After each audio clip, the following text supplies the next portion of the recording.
So we'll just start by first introducing quickly the moderators. I'm Dr. Ahmed Al-Ishmawi.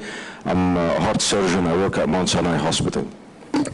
Hi, I'm Francesca Delling. I'm a non-invasive cardiologist. I work at UCSF in California.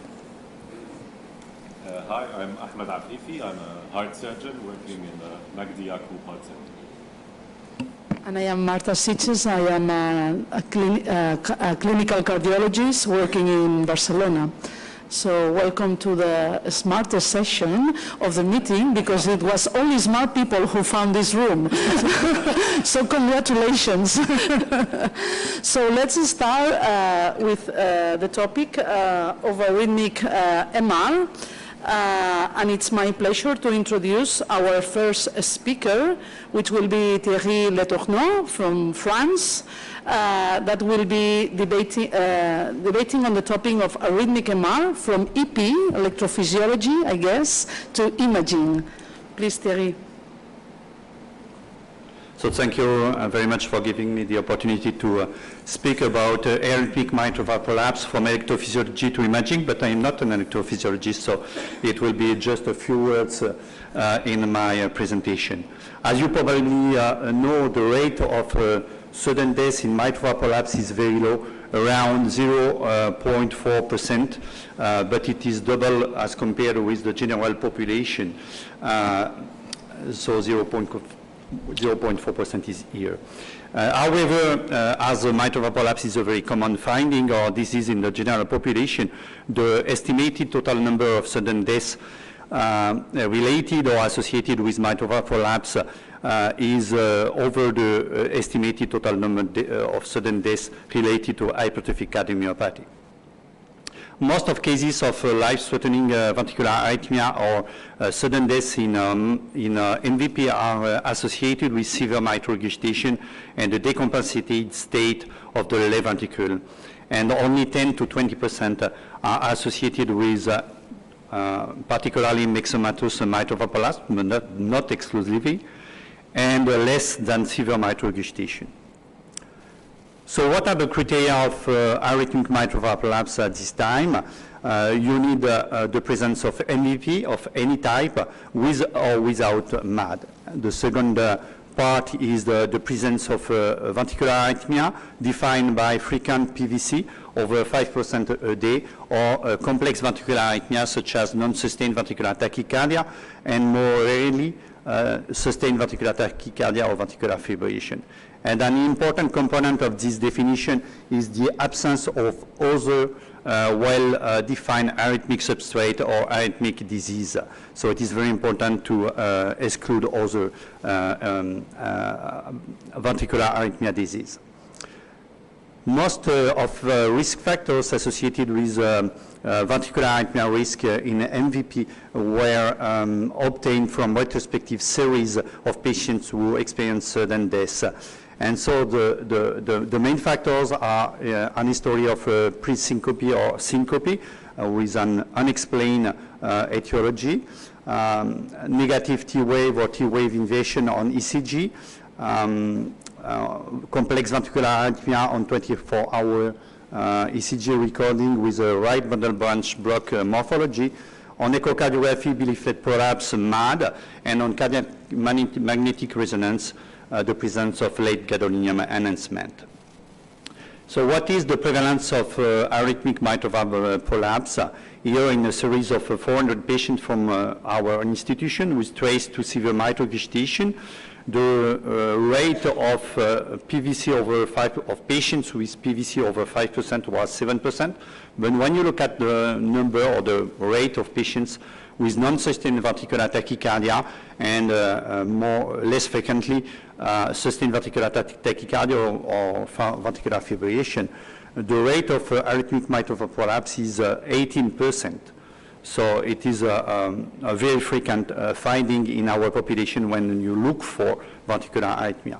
An important question is to know whether or not there is a penalty to have ventricular arrhythmia related to mitral valve prolapse or to another etiology of heart disease.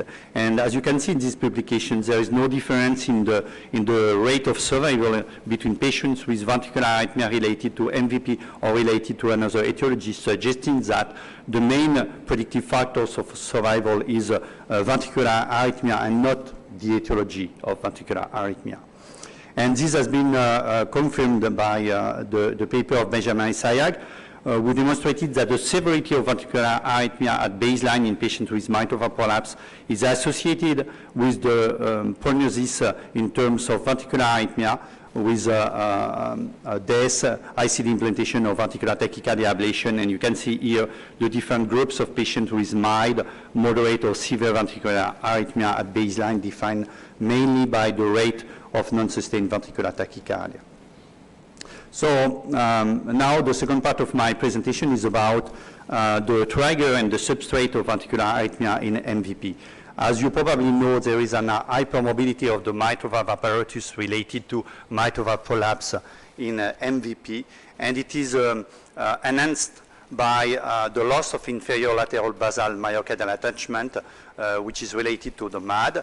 It elicits a sudden backward or upward motion of the mitral valve leaflets in systole, mid-systole, a sudden stretching of papillary muscle and adjacent myocardium, and a Purkinje irritation that can lead to ventricular arrhythmia. This is the common explanation. And this hypermobility of the mitral valve apparatus is associated with an abnormal left ventricular mechanism, particularly at the inferior lateral basal wall, myocardial wall, as it has been highlighted by the team of Robert Levin here, with this double peak on left ventricular longitudinal strain, and this double peak was associated with more ventricular arrhythmia events during follow-up, in addition to the presence or not of late gadolinium enhancement. The same type of abnormal mechanics, left ventricular mechanics, has been described previously by a French team by Olivier Hutin. So MAD is a very frequent finding in patients with MVP. We can discuss about true MAD, pseudo-MAD, etc. But on autopsy, in a series of autopsy, you can see that more than 90% of patients with myxomatous MVP have a MAD. So MAD is a classical normal component of myxomatous MVP or Barlow disease. And MAD cannot be considered as a killer, but MAD is a trigger for ventricular arrhythmia. And in this other paper from Benjamin and Sayag, as you can see here, MAD is associated with more ventricular arrhythmic events during follow-up, but there is no penalty in terms of survival at 10 years in this group of patients. The second trigger can be considered as TWI or T-wave invasion on ECG. It was described as of 1963 by Barlow in the Barlow syndrome. And Barlow and colleagues found around 10% of patients with myxomatous MVP and TWI. So TWI is probably a marker of an abnormal behavior of the cell membrane potential. In this paper from Mayo Clinic, TWI was associated with the severity of ventricular arrhythmia at baseline, in addition to redundant leaflets and also MAD. So TWI is an important factor to be considered in the risk of ventricular arrhythmia. So now what about the substrate? The substrate is related to the left ventricular remodeling. Any type of left ventricular remodeling can favor the development of ventricular arrhythmia.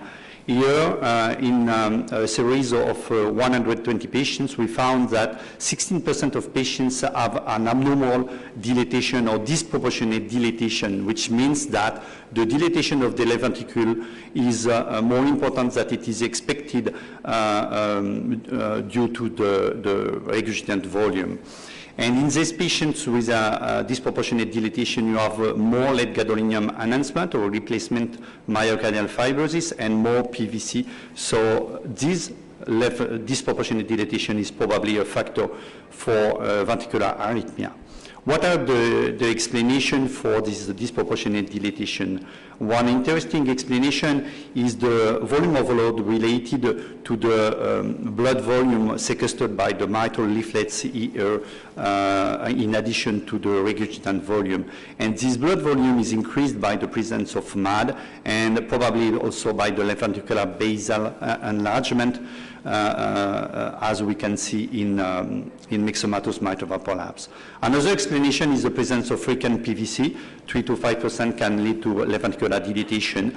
And a recent hypothesis was the association of cardiomyopathy to MVP or a cardiomyopathy related to MVP. So we have different arguments for this type of hypothesis. The first one, and it will be developed further by the next speaker, are two important features on histological examination in patients with MVP who experience sudden death. In this paper from Magdalena Garbi and Patricio Lancelotti, as you can see here, there is fibrosis, myocardial fibrosis that can dissociate myocardial fibers, and also vacuolization of cardiomyocytes, which is probably a step toward cell death. Another argument is the identification on a genome-wide association study that included around 5,000 patients with MVP of 16 loci, genetic loci associated with MVP. Surprisingly, in this series of patients, some loci were associated with cardiomyopathy genes, suggesting that there is a common origin, at least in a part of patients, common genetic origin for cardiomyopathy and MVP. Indeed, we recently published a complex phenotype associating sinus node dysfunction, atrial fibrillation, prolongation of QT, left ventricular non-completion, which is a cardiomyopathy, and mitral valve prolapse. And all these complex features are related to one common genetic defect, which is intergenic deletion, that can impair a transcription factor involved in the development of the myocardium. So a common genetic defect can lead to cardiomyopathy, left ventricular non-completion, mitral valve prolapse, but also nodal tissue dysfunction and prolongation of the QT that can favor ventricular arrhythmia. The ultimate step of left ventricular remodeling is replacement myocardial fibrosis. And in this series of patients, we found a replacement myocardial fibrosis in around 30% of patients with MVP, with an increased frequency associated with the degree of mitral regurgitation, as you can see here. The main localization of late gadolinium enhancement or replacement myocardial fibrosis are the inferior lateral basal wall, myocardial wall, and the tip or the base of the papillary muscles. In addition, late gadolinium enhancement is associated also with ventricular arrhythmia in this publication. So before the development of myocardial fibrosis, some recent publication demonstrated the presence of a sort of myocardial inflammation or hypermetabolism based on 18-FDG uptake by PET-CMR. And in these two elegant papers published by Mark Miller, authors were able to demonstrate that there is a myocardial inflammation in the same area where we will identify replacement myocardial fibrosis, either in patients with severe DMR or in patients with mild to moderate DMR. And what is interesting is that this myocardial inflammation was associated with the occurrence of ventricular arrhythmia, suggesting that this myocardial inflammation is also a substrate for arrhythmic events. I can show you some recent data in a series of more than 500 patients who underwent CMR. And as you can see here, we explored two different features, the TWI, which can be considered as a trigger of ventricular arrhythmia, and late gadolinium enhancement or replacement myocardial fibrosis, which can be considered as substrate for ventricular arrhythmia. And as you can see here, the association of TWI and late gadolinium enhancement is associated with more ventricular arrhythmia events during follow-up as compared with other groups of patients. So now a few words about electrophysiology to tell you that ventricular arrhythmia in MVP is very complex. It is complex in terms of mechanism of ventricular arrhythmia. It can be automatic, on a mechanism of automaticity, a trigger activity. It can be a Purkinje fiber activity, abnormal activity, a re-entry. It can be favored by abnormal electromechanical coupling, and you have also enhancers and modifiers that can favor the development of ventricular arrhythmia. In addition, ventricular arrhythmia can arise from different sites of the myocardium. The most common are the inferior lateral basal myocardial wall, the papillary muscle, but you can also have some ventricular arrhythmia arising from the mitral annulus, from the interventricular septum, from the right ventricular outflow tract, and from the left ventricular outflow tract. So ventricular arrhythmia in MVP is very complex, and it's difficult to understand everything. So to conclude, ventricular arrhythmia, all types, is a frequent finding in MVP, particularly in myxomatous mitral valve prolapse. It is associated with the severity of billy-flat MVP, with MAD, with TWI, with left ventricular remodeling, late gadolinium enhancement, and myocardial inflammation.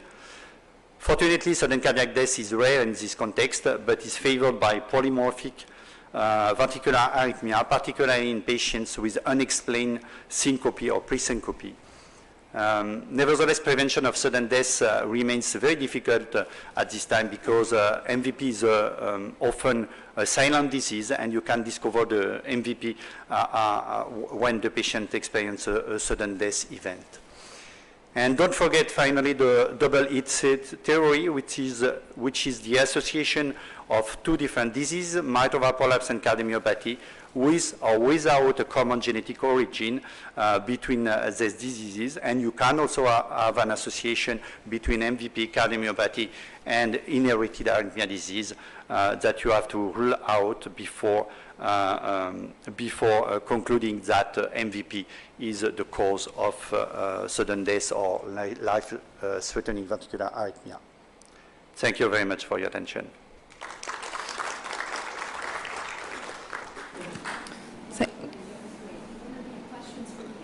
What? So I'm going to introduce the next speaker, Dimos Pandis from Mount Sinai. Oh, Sorry. I'm going to introduce the next speaker, Dimos Pandis from Mount Sinai, New York, who's going to be speaking about histopathological insights into malignant mitral valve disease. Thank you, Francesca. Thank you for the panelists and the Heart Valve Society for the invitation and welcoming in this very beautiful country. If I can get this very encyclopedic account of Dr. Letourneau's from the slides. Maybe I can see. Yes. So, here we go. Great. So my task today is to perhaps discuss a little bit of the substrate of all of these points that Thierry talked about, of what makes the myocardium susceptible to arrhythmia, what makes the myocardium susceptible to electrical instability. And the problem that we see as physicians and as scientists is that we are bound to see through the retrospectoscope, and we're trying to connect the dots. And we're making a lot of inference along the way for the last few years. So as Thierry mentioned, this is a very difficult task, not just to iterate what we are seeing, but to make some informed decisions on how to help us better manage these patients.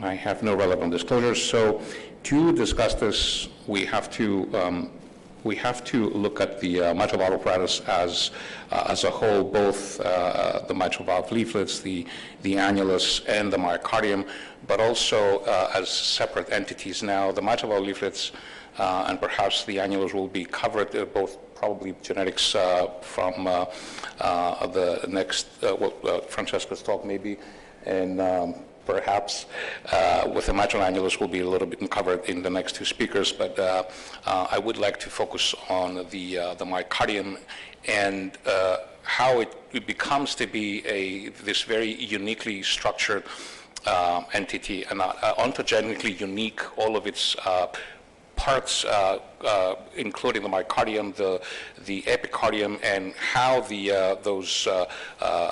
those compartments are sequestrated within the atrioventricular canal, and also the later genesis of the cushions that give birth to the mitral valve and the rest of the valve leaflets and cordial structures. Now you can see here a very detailed account of all the cellular populations aside the myocardial sites, which are dispersed within the parenchyma of the what we see as what we call a left ventricle. Not just, again, not just cardiomyocytes. We can see the fibroblasts, the endocardial. Specific endocardial tissue, lymphocytes, and also the pericytes, who you see both around the vessels, and as well as the isolating tissue, the ones that are involved in the genesis of the cardiac fibrous skeleton, and the isolating tissue between the atrium and the ventricle. And all of these give birth to a very anisotropic structure of the myocardial fibers, which, although they look well designed and seemingly simple to look at, but you can see that there's a transmural gradient of how the fibers are aligned, going from almost longitudinally into the summit of the cardium, going to the mid layer, which becomes almost circumferential, and being the ones that are most particularly involved in the thickening during the contraction and ejection phase, and the pericardial, which are kind of oblique, going from inward to outwards. And in this structure, it's exposed to all these different forces, not just from what we are looking at from mitral traction, but there's the flow forces, the shearing forces, because we have to remember that every time the myocardial layers contract, the thickening is about 20% from the contraction, rest of them is shearing.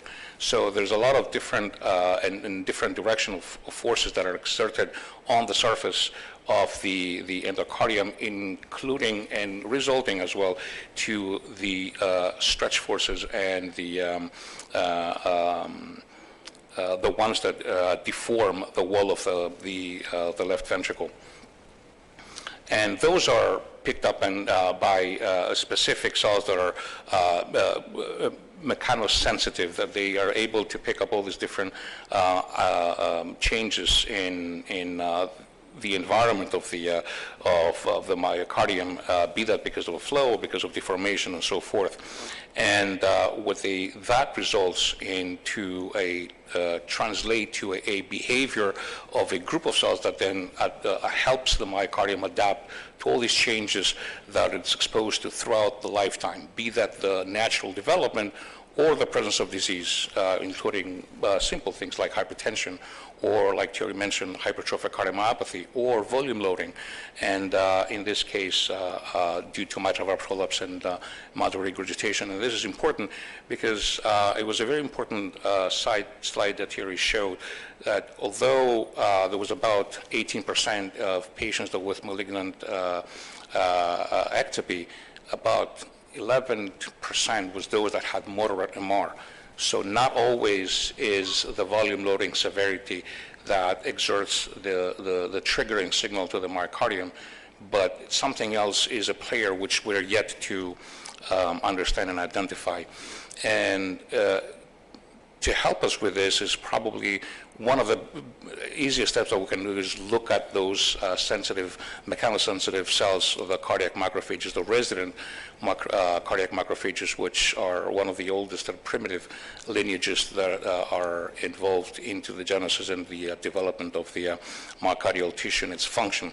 And you can see the roles that they are basically in every single function and anatomic morphology of the left ventricular myocardium, including in the good old inflammatory response due to injury, but also, although we're talking about angiogenesis and adaptive remodeling, I will focus your attention on what they're doing when they sense different shearing forces from abnormal vorticity and abnormal flow, which is exactly what we're watching in the presence of volume loading and this early onset of the breakup of the incoming vortex into the ventricle. And of course, at the bottom of the screen, we can see their role in conduction, because as we'll see in the next slides, their presence is not just abundant within the myocardial parenchyma, but is also almost as quantitatively present along the AV node at the bundle of His. And in normal, under normal circumstances, they do play a role in the conduction and rhythmicity of the heart, which we're yet to understand exactly. But in the presence of, we see in the presence of arrhythmia, their connection to myocytes and their connection to the AV node and the bundle of His may have a role into the genesis of electrical instability and ventricular ectopy. And from the same study, actually it's from a different study, but we can see exactly how macrophages that are connected to the myocytes, what they do once they're activated, they make the myocytes a lot more excitable. So they decrease the resting potential. It's a lot easier to depolarize, which leads to, we can see from normal rhythmicity to the early depolarization or after depolarizations. Now, there is a connecting step which we're yet to understand, but we can now recognize the value of looking into this. Preemptively, as I mentioned before, we can see the presence and the abundance of the macrophages around the AV node and right along the bundle of His, which means that once they're activated, there is a certain role that we are yet to pinpoint, but they certainly are a key player. Now, macroscopically, early on, we've identified that in the presence of volume loading disease, there is this myocyte degeneration, like Thierry showed this very nice slide with loss of interstitium. And interestingly, the mitral prolapse is a disease where collagen is lost. So although we keep mentioning about scar and replacement scar, and many of, if not all of Francesca's papers about interstitial fibrosis, which are kind of changed the paradigm, what we believed before, and now we're finding that is not just localized replacement fibrosis, but it's interstitial and diffuse injury. Remember that mainly and physiologically, the response of the myocyte of the endomysium to volume loading is actually collagen loss with an upgrade regulation of metalloproteinases that maintain that balance with the endomysial structure. And also there's in the presence of mitral valve prolapse, and not necessarily just severe mitral regurgitation, but degenerative mitral valve disease from the early stages, there is ultrastructural changes. So the actual scaffold that holds the very myocardium together is exposed to the result of this inflammatory injury by changing key players of the scaffold proteins that we find gradually have additional roles than just holding things together. And we can see here, I'm sorry if the font is a little bit too small, that there's so many different aspects of what the mechanical stretch, and particularly the cyclical mechanical stretch is resulting with membrane depolarization and early or delayed after depolarization, in what it says impaired synchronized conduction, or otherwise increased dispersion, as we've seen, and altered electrical propagation. And we can see here a spider diagram of all the different roles of the scaffold proteins like titin and actin and desmin and so forth, what they are involved from force transmission to gap junction localization, because once they're activated, they force the myocytes to change direction and localize vertically to the propagation direction and so forth. But more importantly here, you can see that in the presence of cyclical stretch, when we have mitral valve prolapse, for example, is how less they are efficient. So reduced conduction efficiency, alter stiffness, so they make the endomysium a lot stiffer and so forth. Now, there's a number of pathways, inflammatory pathways, that are activated because of the action of the concentrated action or synchronized action of these different types of forces, as mentioned earlier. Once of them are listed here, but this I'm sure is not inclusive. But the main thing is they have a direct effect on how the calcium is handled within the endomysium, and one of the very important connection 43.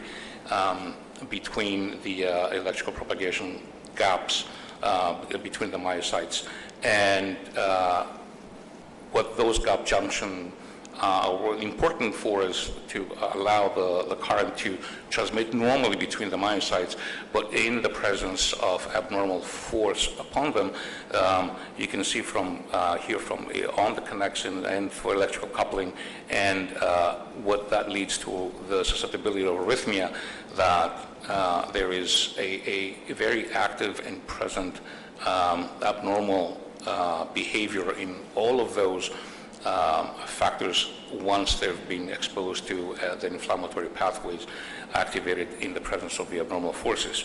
And not to forget that in the presence of those mitral valve prolapse generated forces, the abnormal oxidation, rather the incomplete oxidation of the fatty acids, which is a directly injurious factor to the myocyte itself and a number of proteins. And of course, yet last but not least, as we mentioned earlier, there is a direct loss of kinetic energy early on in the alpha phase of filling of the left ventricle, which all basically turns into heat. And if we put them all together, just to integrate them into what leads to the susceptibility of a tissue to be electrically unstable, is, as we study in the mechanical transduction, abnormal mechanical transduction, abnormal gap junction, and the way that they polarize the myocytes. Also, the cytoskeletal adaptation as a result of the abnormal forces, inflammatory signaling, which is the mother of all evil in this case, and the abnormal mechanoelectrical feedback, which all these are open for us to interpret, but also a great opportunity for very important research to be done. And I have to give a shout out to Dr. Francesca Belling for using, rather leading a great international, global think tank for the last, good 4 years now, 3 years, which has led to the very step of attacking this disease head on. So thank you for the privilege of the floor and for having me.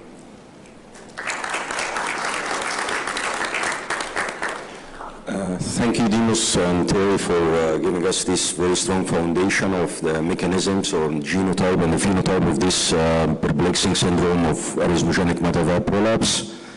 Now it comes to the fun part of this session. It's my privilege to introduce Dr. David Adams, who is the chair and the leader of our team at Mount Sinai and pushing the frontiers of arrhythmogenic mitral valve prolapse. He will tell us technically how we can manage this serious syndrome of arrhythmogenic mitral valve prolapse and guide us in how to deal with this patient. Particularly, there is really no consensus or guidelines about how to handle these cases. Thank you. Just see if I can find it.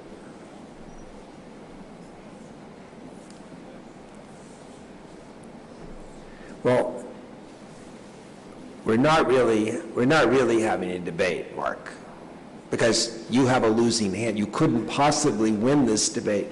But he's going to tell you that it's not, mad is not a big deal, I think, or something like that. What's there to be mad about? There's a lot to be really thoughtful about in this disease process, and Terry's already given you all the summary that you need, and Demo showed you the science behind it. I think this disease actually, I look at it differently. I think we're about to unlock the mystery of mitral valve disease. Why do asymptomatic patients with otherwise normal hearts, now we're learning even with mild or moderate MR, have sudden death? And there's two ways to look at it. It seems like the electrophysiologists say it's not really a big deal. It's a very low risk of sudden death, 2%.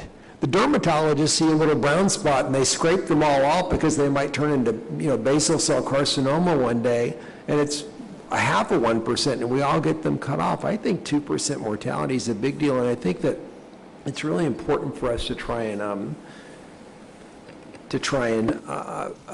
get. I'm just trying to advance these slides. How to solve mitral. I think we can cure mitral valve disease now. I think we're really on the verge of not having people die from degenerative valve disease. But the puzzle that we're trying to solve in this room, I think, is the last step of this. And I'll just highlight it by showing you a picture of a patient. You see this young lady? She's the mother of these two children. Her husband that she's standing beside is a congressman in the United States, and she died on a Zoom call. Just keeled over under her computer in front of a bunch of people, and she was being followed with moderate to severe MR, bileaflet prolapse, no history, asymptomatic, running on treadmills, and suddenly died. So it's one thing to say that most of the diseases associated with complex ventricular arrhythmias and not sudden death, but actually it is associated with sudden death. And I think that that's why we're here to talk about it, and that's why I showed you it's all a matter of your perspective about what you think about real risk are. And this sort of shows it pictorially. 4% have mitral valve prolapse, 2% of that subgroup is at a risk for sudden death, let's say 1%, 1 or 2%. It's an annualized payment. So it actually is a very serious disease, and it's really an important disease.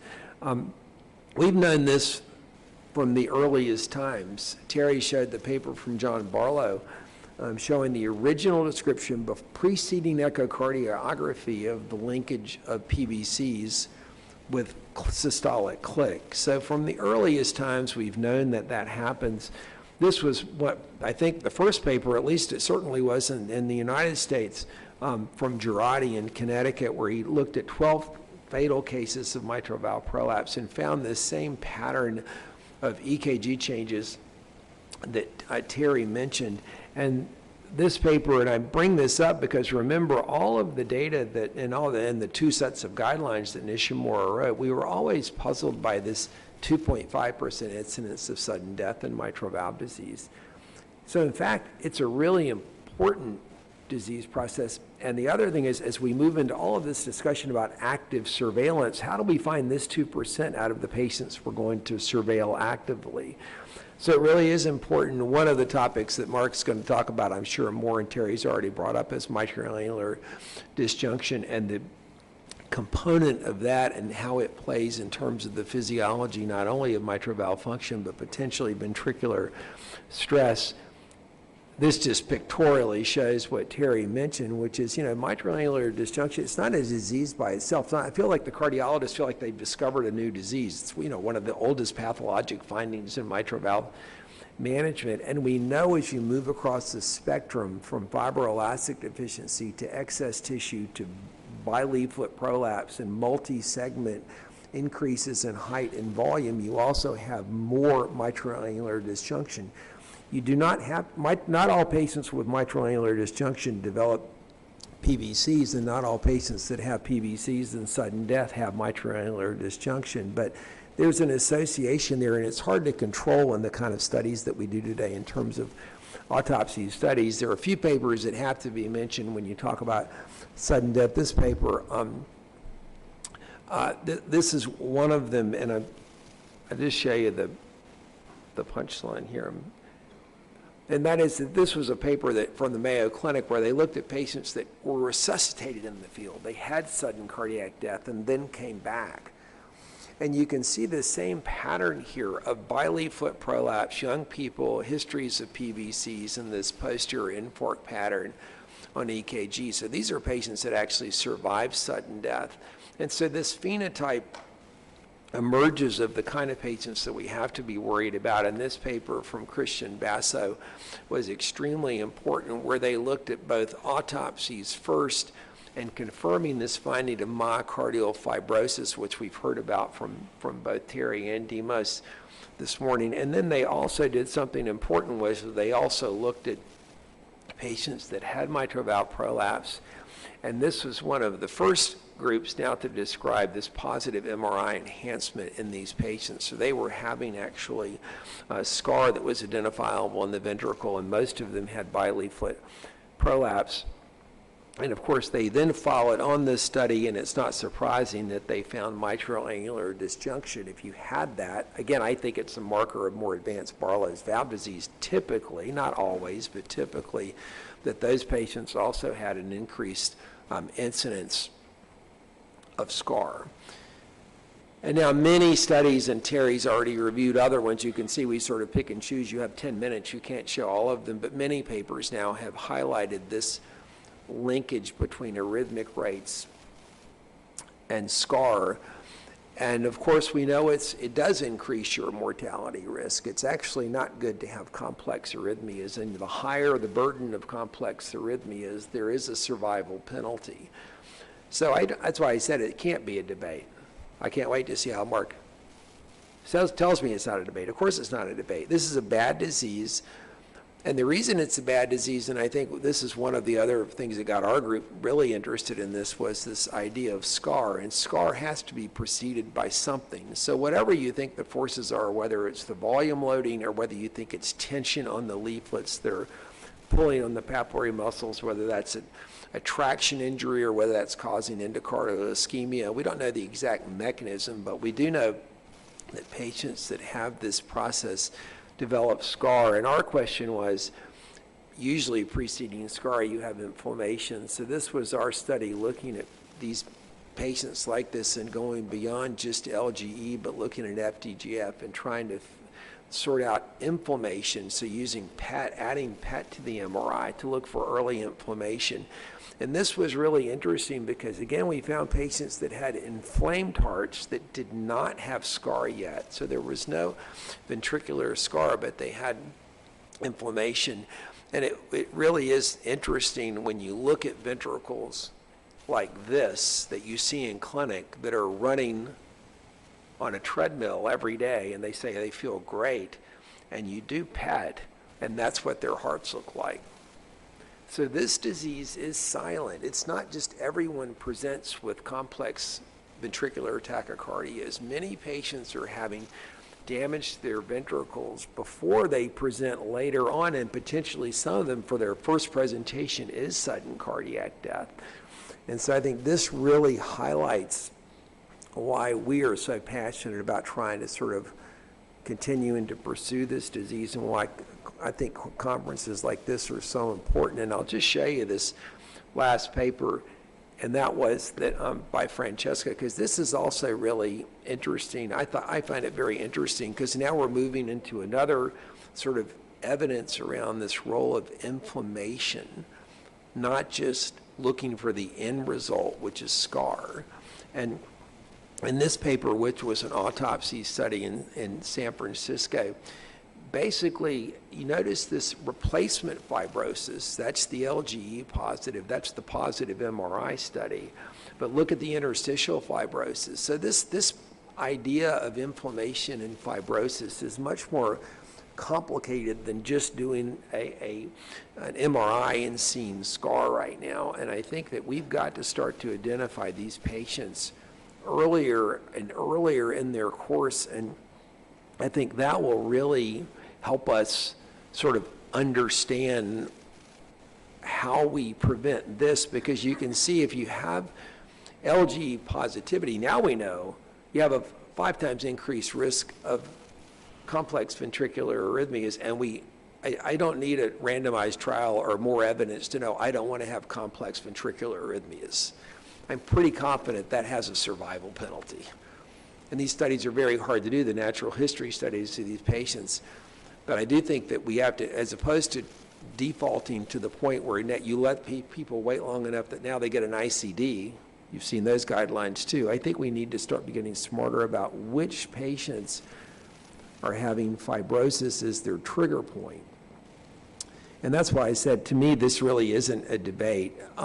It is a real and dangerous disease. It doesn't kill you like symptomatic aortic stenosis. On the other hand, most of these patients are young, healthy patients. They're not older, elderly patients. So I do think it's a real challenge for us to do this. And what we'll talk some more about tomorrow is where I think we need to head, which is we know that it's a low penetrance, which means we have to have more sophisticated imaging, and we know we have to move beyond ventricular function and dimensions as trigger points for surgery. Symptoms, ventricular function, and dimension, where we are currently in guidelines, is not enough. I think that, my own thoughts are that most patients that have this disease process of mitral valve prolapse, regardless of the degree of regurgitation, one day will have a sophisticated MRI. We'll let Francesca tell us which one, whether that's going to be PET or dodatate, or we have to move beyond looking for scar and look for the signs that you're on the way to getting scar. And I think if you identify those patients, my guess is most of them will have an operation to restore the normal tension and anatomy on the mitral valve. So Mark, I'll let you take over. Thank you. Thank you so much, Dr. Adams. And now it's an honor to introduce Dr. Mark Gillenov from the Cleveland Clinic. He will tell us why we don't have to get mad about arrhythmogenic prolapse.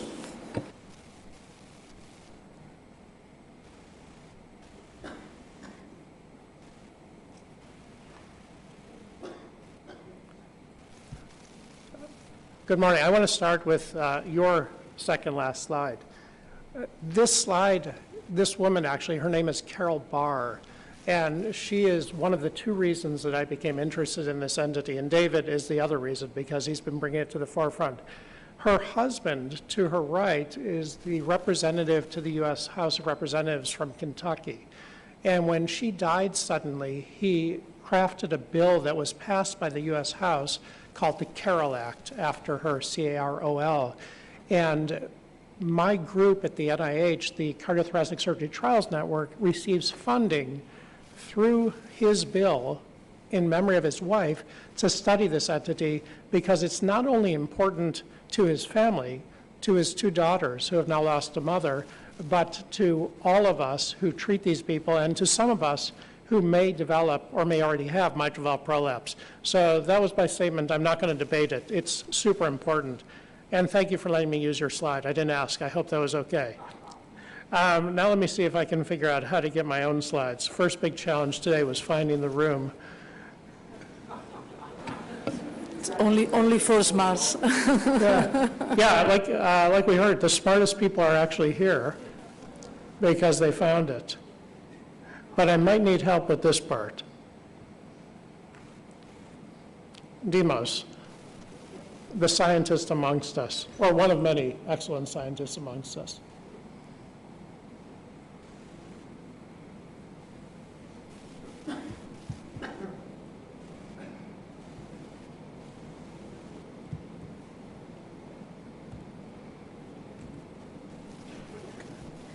Well, that's looking promising. Yeah, there it is. I can help.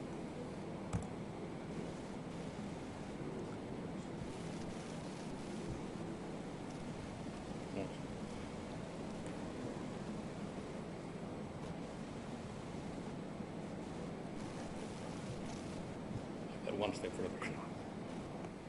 Yeah, these would be good.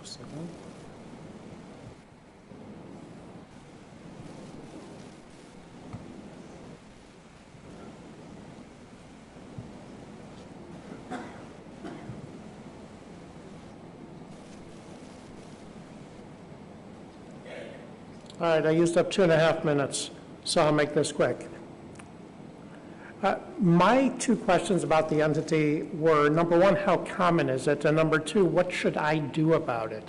I see 300-400 patients a year who have mitral valve prolapse who come for mitral valve repair. And how often do we see this in clinical practice? If you're at the end of the line, you're the surgeon, and what should you do about it? So here's a case I saw a couple of weeks ago. A 51-year-old woman who first presented nearly 20 years ago with palpitations and shortness of breath, and her EKG showed frequent PVCs, Holter, no VT, but her PVC burden was over 10%. And perhaps as a consequence, her ejection fraction was low. She had bileaflet prolapse, but mild MR, no coronary artery disease. She was treated with Sodalol, and she got somewhat better. Her PVC burden decreased to under 5%, and she remained stable, but she still had a reduced ejection fraction. So stable mitral prolapse, mild MR, definitely not normal. She's got a disease. 10 years later, she presents again, things are worse. She's got more palpitations, she's short of breath, PVC burden has increased. She, on echo, ejection fraction more or less the same, her MR is a bit more, and as you heard from David and others, her MRI shows some scar at the base of the papillary muscle. She underwent a PVC ablation more for symptoms, and the ablation was targeting the posterior medial papillary muscle. She also had a focus near the bundle of His, which was not ablated because of the concern that she would almost certainly need a pacemaker after that. And she got somewhat better, but now again, this disease doesn't go away. She represents, and palpitations are getting worse. She can no longer exercise. Her PVC burden has increased. Now she's got some couplets and triplets, which were not present previously. Still no VT. So at an outside hospital, she was scheduled for a high-risk PVC ablation near the bundle of His, again termed high risk because she's going to need a pacemaker. And she thought to herself, I've been dealing with this for almost 2 decades now. Maybe there are other options. So we saw her at the Cleveland Clinic, and not just one person. I say we because this is complicated. So we needed an electrophysiologist, an imaging cardiologist, surgeon. We did our own evaluations. And on ECG, she had the typical T-wave inversion infralaterally, not very informative except to say it goes with the phenotype. Her echo, very characteristic, a Barlow's type valve. You see the mitral angular disjunction, lots of tissue, central jet.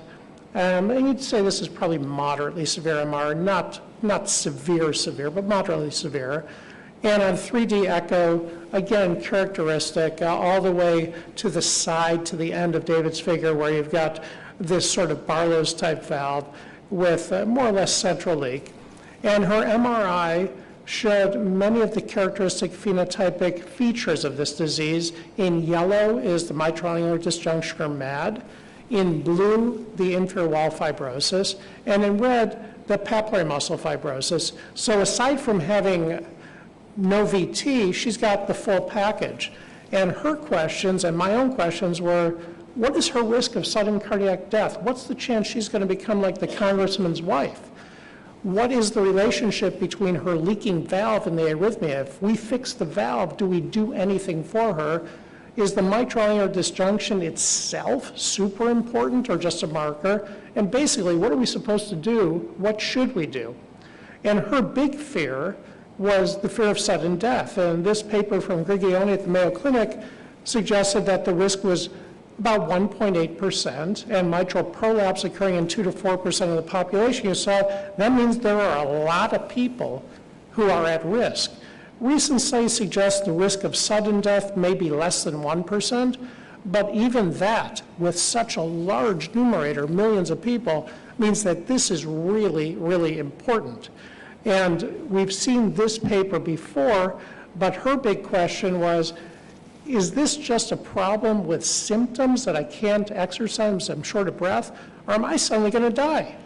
Do I have a real disease? And the answer is yes, she's got a real disease. She's got a disease described very beautifully by the group at Mount Sinai, Mark Miller, David Adams, and colleagues. And she is subject to the 3 circles in this triangle, where she's got a substrate in red, a myocardial scar, She's got triggers, which are the mechanical activity at the level of the papillary muscle, and then if she gets some transient modulator, the light blue circle in the bottom in blue, she could get sudden death. And we've seen that this seems to originate from the prolapse itself. That's where, at least on echo, physiologically what's happening, that's where it begins, where the prolapse pulls or tugs on the papillary muscle, which causes inflammation, which causes fibrosis, which creates the substrate. And these abnormal mechanics, this was really my favorite figure. As a surgeon, I just need to see some arrows in different colors, and I'll have a rudimentary understanding that it is the traction on the papillary muscles that is likely the inciting factor. This doesn't tell us what caused the prolapse. That gets back to other issues that Demos has discussed, genetics, cellular biology, etc. But what is going to happen to this patient? Well, this study from the Mayo Clinic, which is a bit selected, because what they did is they looked at people who had Holters. So this is not the whole world of mitral valve prolapse. These are just the people who had Holters. And they said, all right, all these people with mitral valve prolapse who had a Holter for a reason, because they had palpitations, syncope, etc., how do they do? And if they have no or trivial PVCs, they were in red. And if they have VTAC, they're all the way over to the blue. And basically, if you're in red, meaning you have fewer arrhythmias, you live longer. To the left, you have lower mortality, and to the right, you have a lower risk of a combination of death, VT, ICD implantation. So, as you heard, the worse your arrhythmias, the worse your prognosis. Now, is mitral angular disjunction itself a big problem? No, it's just part of the phenotype. And as you heard, it seems like this is rediscovered when Barlow and others, Hutchins from Johns Hopkins, described this, some of them around the year I was born. So we've known about this for a long time. And what is it? It's just a separation, whether real anatomically or apparent on echo, a separation of the mitral annulus from the myocardium. And some people will say there's pseudo-MAD, it just looks like things are stretched. Others, it is actually a detachment or a reattachment of the leaflet at a place on the atrium versus on the myocardium. Whichever it is, you can measure it. That's, again, a nice red arrow for the surgeon. You can measure the distance from the ventricular myocardium to the posterior leaflet. It's usually posterior, virtually always posterior. And you can say, all right, this is not normal for sure. The appearance is not normal. And I think that also from Mount Sinai, I'm using a lot of David's own papers and his team, Mark Miller, who's a real pioneer in the area, in this area. He said a whodunit mystery, what came first, chicken or egg, MAD, arrhythmias, etc. And I think the message here is if when you see MAD, you've got to be thinking about the whole phenotype and the potential consequences of this phenotype. So what do? Patient comes to your office. Patient comes to see you pre-op. What do you do with these patients who say, I've got palpitations, they've got mitral valve prolapse? A lot of them have moderate MR and mitral valve prolapse causing it, and they've got some PVCs, they've got some tachycardias, they've got palpitations. What do you do with them? Do you fix their valve? Does that make them better? Well, I read through this expert consensus document, and at the end, within my own mind, I recognized there is no consensus. This figure is way too complicated to tell me what to do. What they do suggest is every single person who appears with mitral valve prolapse should get a Holter monitor, which I think is never going to happen in practice. And then I said to myself, all right, if I'm the surgeon, if I'm at the end of the line, what does this mean for me? And I found that I'm just in this little green box at the bottom right, which is basically if you've got severe MR, operate and fix the MR, which may or may not help with the arrhythmias, and then consider an ICD. So this was no help to me or this patient. She's in my office. I've got to figure out what am I going to do? Well, this paper I showed at the very beginning suggests that 1.8% of these people have sudden death, had an interesting little part to it, sort of buried in the results, which was that mitral valve repair in these patients seemed to reduce the risk of sudden cardiac death. which is great news. Is that absolutely true? Is that proven? It's not, but it at least points in the right direction. Should we do something very specific for the arrhythmia? Well, there are a couple of small reports about doing a cryoablation around the papillary muscles, and these authors suggest just do it blindly. Just fix the valve, and while you're there, take a cryoprobe and create some more scar to treat the scar that's causing the problem. I'm not keen on blindly doing this. I might rather use this approach done at Mount Sinai, where they localized where are these arrhythmias from, and in 3 patients successfully treated both the valve and the arrhythmias.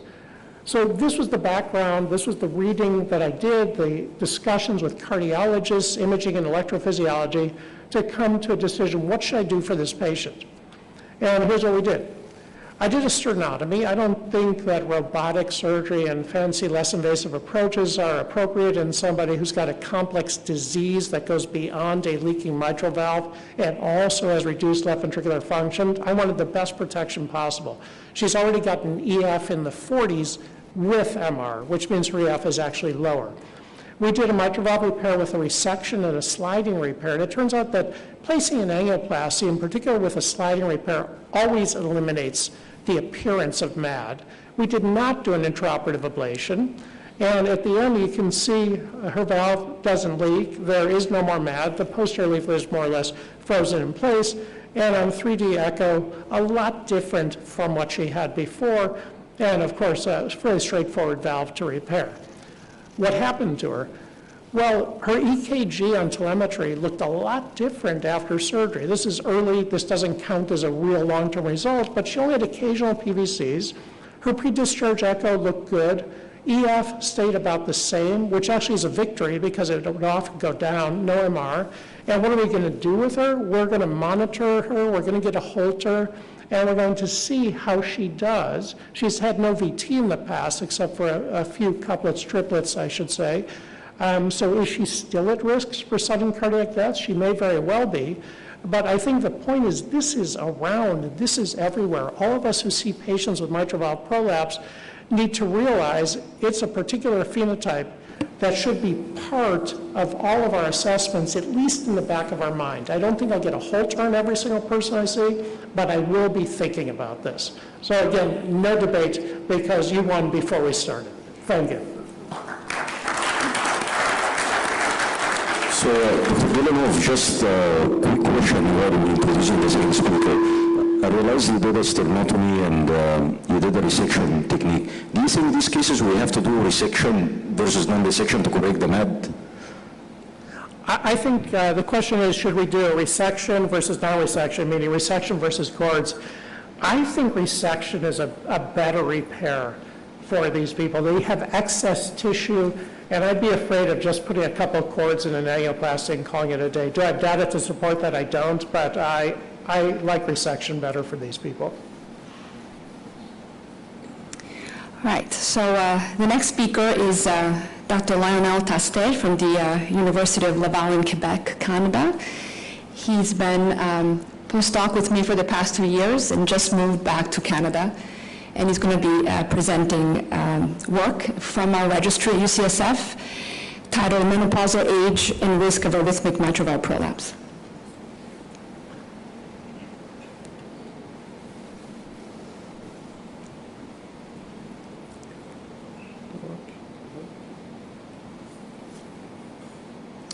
Thank you. Thank you, Francesca, for this nice introduction. It's a pleasure for me to be here today and to share with you this paper that was done during my postdoc. I have a 5-minute talk, so 5 minutes to try to convince you to go beyond what we already know. I don't know if it will be enough, but I will try my best. I have no disclosure. So as brilliantly introduced by Dr. Thierry Letourneau and David Adams, obviously MVP is prevalent in the general population, but malignant MVP associated with sudden cardiac death is a relatively rare condition, but a condition that still needs more understanding. And we already know some risk factors, some echocardiographic risk factors associated with this phenotype, but those risk factors does not necessarily explain this female preeminence among victims of sudden cardiac death with MVP. We recently demonstrated among women with mitral prolapse, those that have arrhythmic MVP, so AMVP, had more diffuse interstitial fibrosis, but not only in a typical area of myocardial mechanical stress, so basically abnormal mechanics, but also in area with less stretch, so the anterior wall, which suggests that perhaps this is more like a global diffuse myopathy process in this phenotype. Related to those recent findings, also we know that the menopause transition, so the hormonal hypothesis could have also an effect because premature early menopause has been associated with long-term cardiovascular effects, so heart failure, atrial fibrillation, but also with faster valvular disease progression, so here in aortic stenosis, and especially the women that didn't have hormonal replacement therapy. So we had that hypothesis that perhaps premature or early menopause could be associated with also a faster disease progression in MVP and also a higher prevalence of ventricular arrhythmias. So we used the UCSF registry, so only patients with a diagnosis of MVP between 2013 and 2023. And those patients needed to have a TTE and Holter or ECG monitoring for the arrhythmic profiling. We excluded obviously male patients, patients with prior mitral valve intervention, and also patients with significant aortic valve disease. So we define menopause as at least 12 consecutive months without menstruation, and obviously we define all the categories of menopause. Also, just to point out that a few women didn't have we didn't find the exact age at menopause, but there was no condition, no information to suggest that they had premature or early menopause, so we defined them as undetermined, but they were all postmenopausal. We define also arrhythmic MVP using the recent consensus paper from the European Heart Rhythm Association, and also we collected information about cardiovascular outcomes during follow-up. So here, the composite of cardiac death, heart failure hospitalization, and also the need for mitral valve intervention. So here we have the main characteristic of this population. So about 1/3 of those patients were premenopausal, and only 7% had premature or early menopause. 50% were at menopause as expected age, and only 12% were undetermined. Related to the main echo data, so as you can see, here there was mostly more bileaflet MVP, but only in the premenopause groups, which is not surprising. In terms of other characteristics, you can see that premature menopause or early menopause was associated with also with lower left atrium systolic function, and also despite the preserved LV function, they had higher LV mechanical dispersion. Here we have the key findings. So the first graph showed the distribution of arrhythmic MVP according to the type of menopause, and also the rate of sustained VAs, and premature early menopause was associated with higher prevalence of arrhythmic MVP. And this is regardless of the severity of mitral regurgitation. As you can see here, they were mostly mild or no MR among those women. And after adjustment for several risk factors and also the use of menopause hormone therapy, AFib, bileaflet MVP, MAD, we still have this high risk of having AMVP among those with premature early menopause. During follow-up, so we look at the incidence of the composite of cardiac death, mitral valve intervention of HF hospitalization, and as you can see, the premature early menopause had higher risk of event during follow-up. But this was not the case after mitral valve adjustment. But the interesting part was if we certify by the use of menopausal hormone therapy, premature early menopause without menopausal hormone therapy was associated with high risk of cardiovascular event during follow-up. So the key point of this study was among postmenopausal women with MVP, about 10% had premature or early menopause, and they were associated with high risk of ventricular arrhythmias. They had also features of ventricular and atrial dysfunction with higher LV mechanical dispersion, lower LS strain, and also they had high risk of cardiovascular event if they didn't receive any menopausal hormone therapy. So perhaps the timing of menopause could be used as an additional risk marker for the risk stratification of MVP. Thank you, and I'm open for some questions. Thank you. Thank you very much for the presentation. Any burning question from the audience, because we are a little bit late to finish? Okay. So thank you very much. It's my pleasure to introduce the next and our last speaker, who is Francesca Delling, who will deal on the topic of the role of magnetic resonance imaging for the detection and management of arrhythmic mitral valve prolapse. Francesca? Okay.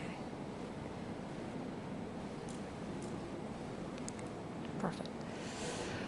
All right, so so last in the session, so I'll be going quickly through slides that have content that has been addressed already, but I'll be focusing on cardiac MRI today in arrhythmic mitral valve prolapse. I have no disclosures.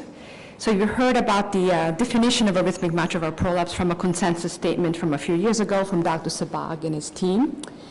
So either frequent or complex ventricular ectopy.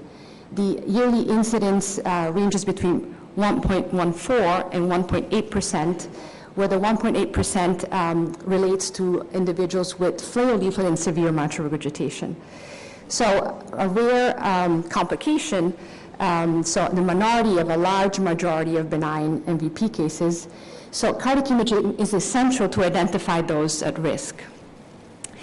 So I just have two slides with echocardiography since my talk will be focusing on cardiac MRI, but I think echo is really key to identify these abnormal valvular myocardial mechanics that have been proposed as the cause of ventricular arrhythmias in MVP. So here in this personal long axis view, you can appreciate this curling motion of the infralateral base, so inward and apical motion of the base, and annular expansion, where the curling is the consequence of these prolapsing leaflets and the traction on the myocardium. And this can be quantified by tissue Doppler with higher velocity in the base of the lateral and infralateral wall, which resemble the spike of a helmet or Pickelhaus sign. So there have been a number of other echo parameters, mainly strain echo parameters, the double peak pattern that was mentioned earlier, but also the post-systolic shortening index, again, the result of these abnormal traction forces on the myocardium, and mechanical dispersion, which we have described a number of years ago, which is basically just heterogeneous contraction across the multiple segments, and is expression of heterogeneous electrical activation of the myocardium as well. So you can see here some cutoffs that have been proposed associated with higher risk of ventricular tachycardia in these individuals. And these abnormal mechanics are augmented by mitral-annular disjunction, which you see here in this graphic. And as mentioned in earlier talks, annular disjunction is not essential. I mean, you can have cases with abnormal traction forces without any mitral disjunction whatsoever. So getting to cardiac MRI. So the replacement fibrosis is the result of these abnormal forces on the myocardium, and typically in the papillary muscles or in the infralateral base of the myocardium. And of course, cardiac MRI is also a great modality to identify annular disjunction, since it has much better spatial resolution than echocardiography. And because of this greater spatial resolution, it can distinguish pseudomad from true mad. So basically, pseudomad is just this leaflet which is curling on itself and gives a false impression of disjunction or separation between the leaflet and the myocardium, whereas true mad is a true separation. And it's very important to go, when you look at these images, to go really frame by frame to follow the motion of the leaflet throughout systole and diastole to make this diagnosis. So this is a paper from the Hauga group, one of the first that looked at annual disjunction on cardiac MRI.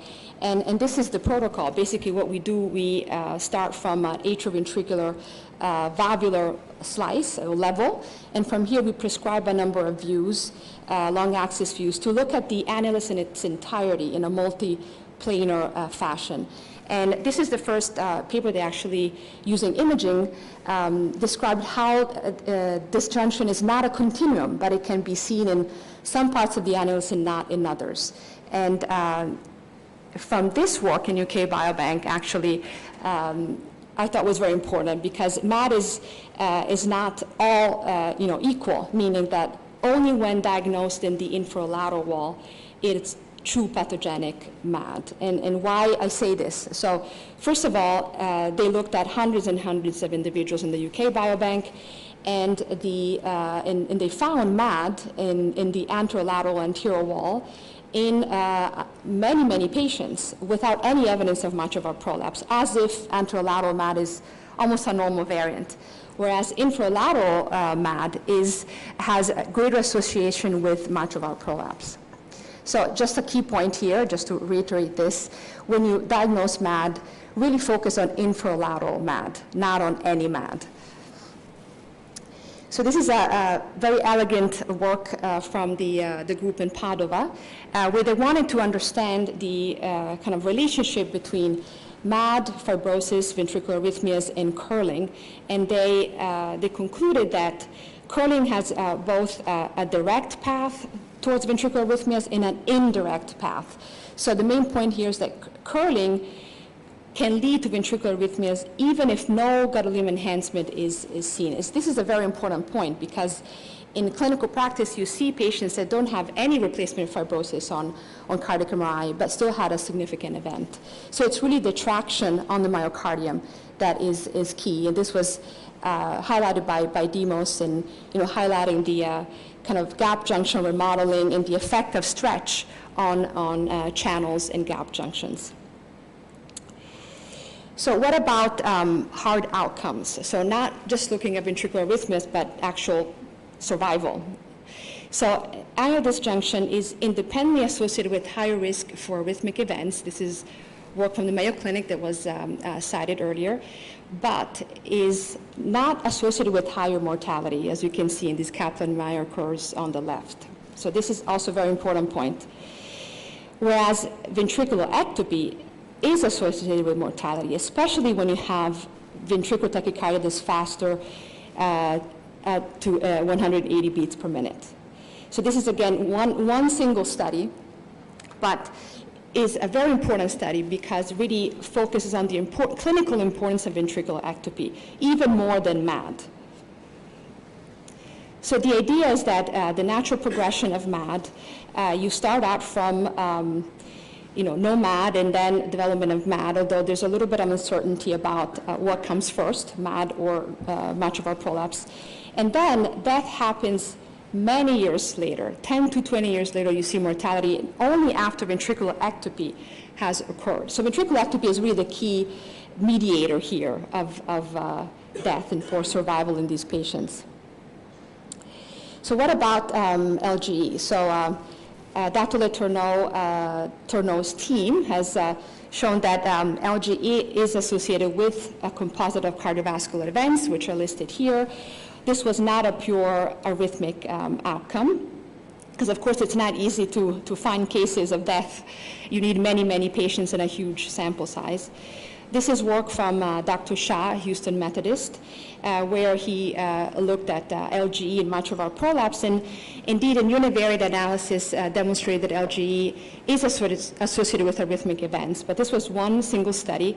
There's an ongoing MVP SCAR multi-center collaboration, which we are part of here at UCSF, with greater than 1,000 cardiac MRIs and greater power to allow multivariable analysis. And for the first time, really look at LGE prospectively. So, there was a mention of how you don't necessarily need a replacement fibrosis to explain severe arrhythmic events, and that the traction is an important element of this arrhythmogenesis.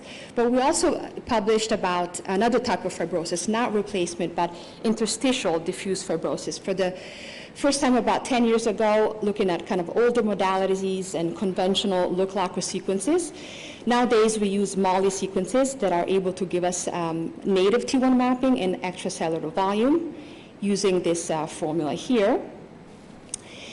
So this is a paper by a group in Switzerland looking at ECV, only in patients with prolapse and annular disjunction, so very selected, comparing these patients with individuals, controls without MVP, either with or without MR, and they found that the ECV, interstitial fibrosis, was greater in MVP with MAD, and more so in those with cardiac arrest. So the limitations is only patients with MAD, so a little bit selected, and the other limitation is that the majority of these patients had significant mitral regurgitation. So is ECV related to mitral regurgitation, or is it related to mitral prolapse?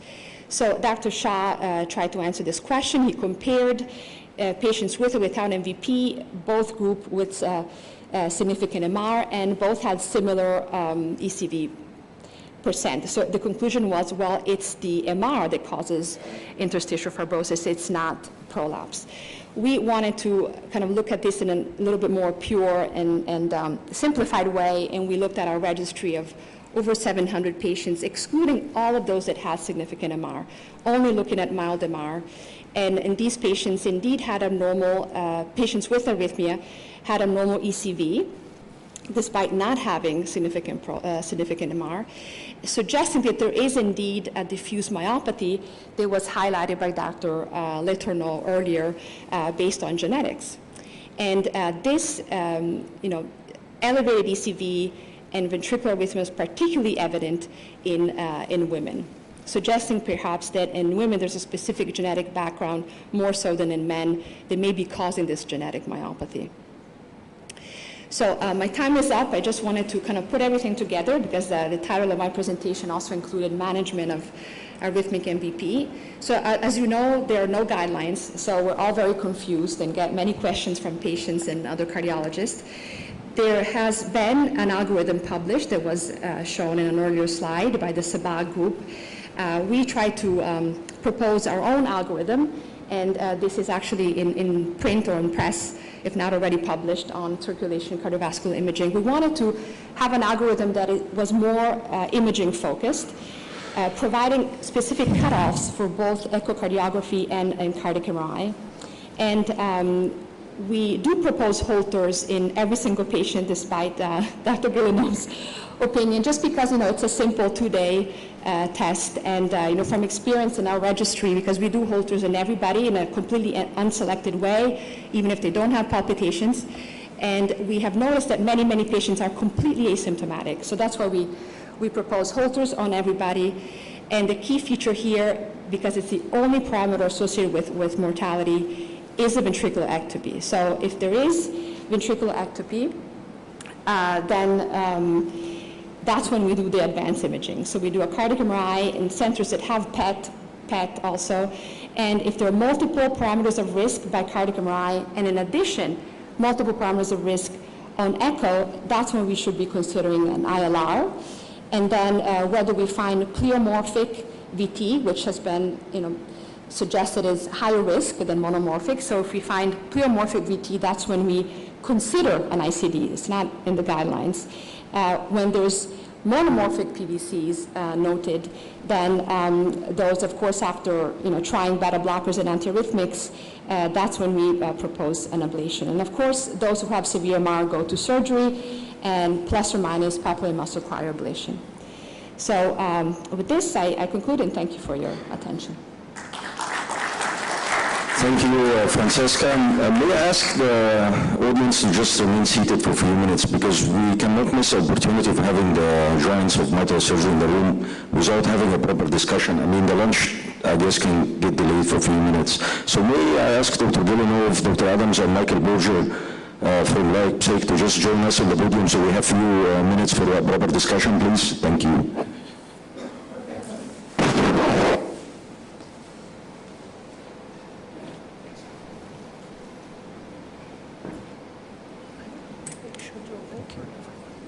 I guess we cannot miss that opportunity. I guess we can start by Demos. Do you have a question about mitral valve prolapse? Go ahead, please. I have a few comments.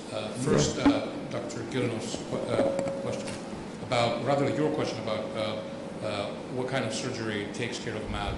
And I don't think it's the type of surgery to the level of the leaflet. Once you put a ring, it puts the hinge back at the annulus. That's done. So whether or not we do something at the leaflet level, it's about future new disease that might produce additional mechanical stress to the ventricle. The second thing is there was a question: what comes first? Mitral annulus position is developed first. Developmentally, it's the first thing that happens before the development of the leaflets. So the movement of the preepicardial cells from the outward jelly into the AV canal is the first thing that happens. And sometimes it might fall right big at the center, it might fall a little bit further up or further down towards the ventricle. The leaflet develops later. So whatever other genetical pathways that we're not aware of are secondary. I think that's it for now. Thank you. If I could make one, I'm sorry, go ahead, you were first. Oh, sorry, Mark. So I wanted just to say about the first point. So there was a paper published yesterday in the European Heart Journal, over 2,000 patients undergoing mitral valve repair for mitral valve prolapse in Karolinska. And 17% was the incidence of MAD. Postoperatively, it was 0%. I know this very well because I wrote the editorial for it together with Bob Levine and Antonia Van Kampen. And what we suggest is that the problem with MAD is, and this is the only thing I would ask David to change on his picture that we all show at every one of these meetings, this beautiful figure going from fibroelastic deficiency to Barlow's, is that if you look at the size of the valves, the FED valve is almost the same size as the Barlow's valve. That's not true. We all know that. Anybody who does this surgery knows that the Barlow's valve is twice the size of the FED valve, and all of that excess tissue makes a huge billowing sail. If you looked at the sails on a big yacht, they're not small, they're giant because they generate more force. That force then induces the fibrosis, we think, and then the fibrosis induces the ventricular arrhythmias, without a doubt. So that's also part of it, not just correcting the mitoannular disjunction, but getting normal mechanics again for the mitral valve leaflets so they're not pulling so much on the papillary muscles, and bringing the annulus back down to a normal size. Those will restore the biomechanics and prevent further replacement fibrosis from forming. So Michael, those cases were done resection or non-resection way? They were mostly resections there in Karolinska. Got it. So maybe But they were both. Got it. And Dr. Gulinov, do you have any comment on that question from Demos? Yeah, I was just wondering how many fibroelastic deficiency versus Barlow's were there in the study? I've seen 5 cases in our series that had fibroelastic deficiency and had mitral annular disjunction, which is just goes to say that it's just a ubiquitous finding of degenerative mitral valve disease at whichever stage might that be. Now, whether or not they had a bunch of arrhythmia, it's irrelevant. So the mitoannular disjunction was much higher in the Barlow's patients, of course. Because going back to that Grigioni paper, with flail, so usually Barlow's goes more with MAD than FED does, right? I mean, more commonly seen. So the reduction of sudden death in that paper was probably because they were all flails, therefore maybe not a lot of disjunction. So I think it's still unclear, what mitral valve repair does for the Barlow's valves, right? And also from Mayo Clinic, also some data of higher mortality in women after repair compared to men, perhaps because women have more Barlow's than men, more bileaflet than men. So I think. I would just say that it does restore patients' life expectancy to normal. It's one of the few things we do in cardiovascular medicine that restores life expectancy to normal. So I think it does actually get to the mechanistic problems of this disease. Yeah. And I'm just wondering about, length of follow-up in terms of, in terms of determining true reduction of sudden death. So the Long-term. Karolinska paper, I think there was up to 10 years. 10 years, yeah. And they just looked at post-operative ventricular arrhythmias. Unfortunately, they didn't have pre-op ventricular arrhythmias, so they can't really say whether or not the arrhythmias were less after the repair. Which is one of the common challenges. But before I forget, because I'm also jet lagged a little bit, we mentioned a lot of times about the papillary position of the origin of the ventricular ectopy. And both Thierry and Francesca mentioned about the problem with conduction delays. Now, in most of these patients, what we've seen is that there is this opposing wall delay. Now, normally, you know, it's the middle papillary muscle that should go to be taught first, and then the lateral papillary muscle. Now, in these patients, you would see delays of over 300, 400 milliseconds, to the point that you would see a depolarization of the anterolateral papillary first, and then the posterior middle papillary muscle. And this is data we presented back in 2019 at the AHA meeting, that there is one of the problems, that there is a disconnect in which papillaries are depolarized first. But what I'm seeing, what I'm understanding, I think, better now is that the problem with getting an injury at the papillary muscle is because it finds the papillary muscle non-depolarized. So it's flaccid, and the moment that it gets into the point of the asovolumetric contraction, where it starts to get pulled, it's not prepared to receive that kind of volume of force. This is my understanding right now, so we're still working on this. But one of the things that Dr. Arms were looking lately is what the effects of the mitral repair has to the hemodynamics of the ventricle. We've seen that even we have a perfect repair, the echo is great, hemodynamics are still abnormal, because we create an opening which, although is perfectly functioning well, the hemodynamics just hit the inflow hits the ventricle right at the almost apex to the anterior wall, which is not ready to be hit there. Thank you so much, Dimos. I think for the sake of time, we'll take a couple more questions. Could I ask one quick question first? I apologize, but I've got to know the answer to this, and I don't get people like this in a room often, so my apologies. What do you do with this patient, not the one I presented? Moderate MR, young woman, frequent PVCs, chief complaint palpitations. It's a Barlow's-looking valve, but it's only moderate MR. Stressor. Okay. Stressor. So we stress all of them now, and the MR always goes to severe. That's why the left atrium is enlarged. That's why the EF is falling. That patient you presented there at the second presentation, we would have operated on her. We would have done a stress echo first, and it would have been, it would have shown severe MR. Unless she has two diseases, unless she has a cardiomyopathy and a Barlow's valve, which is possible, but it's unlikely. Yeah, Mark, the same thing, and I don't even bother stressing these people. I was saying to Michael, I think that all of these patients with Barlow's that have central jets like that appear to be moderate, and most of them have more than one jet. It almost is impossible to do qualitative or quantitative assessment. And I think that those patients, particularly if their LA was large, or in her case, her ejection fraction really was borderline normal, we do elective surgery on all of them. What I would do with that particular patient, by the way, is start with just the Holter to try and understand what the PVC burden is and the complexity of the burden. But again, I think that if she's having, and I'll show a case like that, if you're having couplets or triplets, or you're having more complex ventricular arrhythmias, I think restoring anatomy is really important. And then we really haven't talked about it. We'll get into that a little at another session about a papillary muscle ablation, because it really isn't blind. You're correct. It's very targeted. That's why you have to have an electrophysiologist, because the EKG, it's not imaging. It's nice when the imaging lines up with it, but the EKG is how you pick your target for cryoablation, and that's not that common.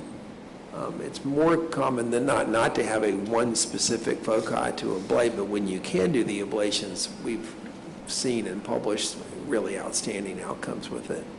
Francesca, quickly, would you do an MRI on all these patients just to support the decision to operate or to wait, or no? Well, if they have ventricular ectopy, yes, because there's a higher chance of identifying scar. So when this gonna find its way in the guidelines, like the MRI rule in the That's a great physician question. level? Yeah. Is that coming anytime soon? There's a section on it in the upcoming European guidelines. I can say that without violating any confidentiality agreements. There is a section on it. All right, excellent. And MRIs become a standard for us in any patient like this. I think the more interesting question is the same patient and has mild to moderate MR. Yeah. Because I think this is, then you get in this scenario where you can't operate on we've operated on patients with mild to moderate MR that had complex ventricular burdens, particularly if they were PET positive. Now today, of course, we have a NIH trial that we can really follow these people, but I think that we're going to be more and more aggressive based on findings of inflammation as an important trigger. I think we're 10 minutes past the 12:30 cutoff, so. We will take one question, so we'll finish that. Well, I mean, after the conference, I have more questions down there because that's a fascinating topic. I mean, there are multiple questions like when do you will do a hybrid PET scan, when do you will do a MRI in mild to moderate MRs, but also, I mean, after a repair, you still can produce inflammation in the subvalvular tissue if you don't have a perfect repair. So when, I mean, that we know replacement will take the offensive of the leaflet, still stressing the papillary muscle, you just repair it, preserving the subvalvular apparatus posteriorly, and you take the inflammation out. I mean, do we know any of that information? That's, I think Dr. Adams can comment on that. Well, we don't know, but if I was going to create a sheet model, I might do an edge-to-edge repair to see how much tension I could create during systole. Having said that, tongue-in-cheek, I do think that we don't know for sure what happens with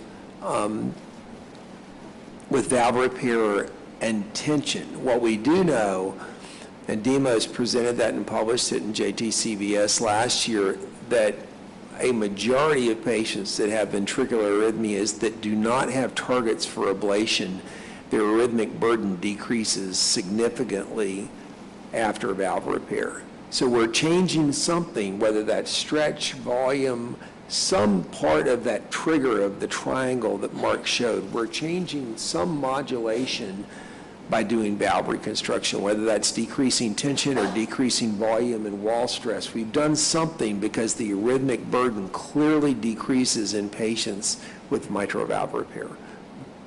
I also would never put a mitral valve prosthesis because you will destroy the hemodynamics. You will just shoot a column of blood right in the apex of the ventricle. So you will change one disease from the other. Okay, I think we got to the end of this interesting topic. I hope we have more answers than questions. I think Stan has a comment. Stan? Yeah, maybe a comment, last comment. Edwards Lunch Symposium is now back in the main meeting area, Canyon 3. Okay. So Edwards, just a reminder, it was announced earlier, Edwards Lunch is in Canyon 3, back in the main meeting. It's right next to the main meeting ballroom. Thank you so much, everyone. Thank you. Thanks a lot.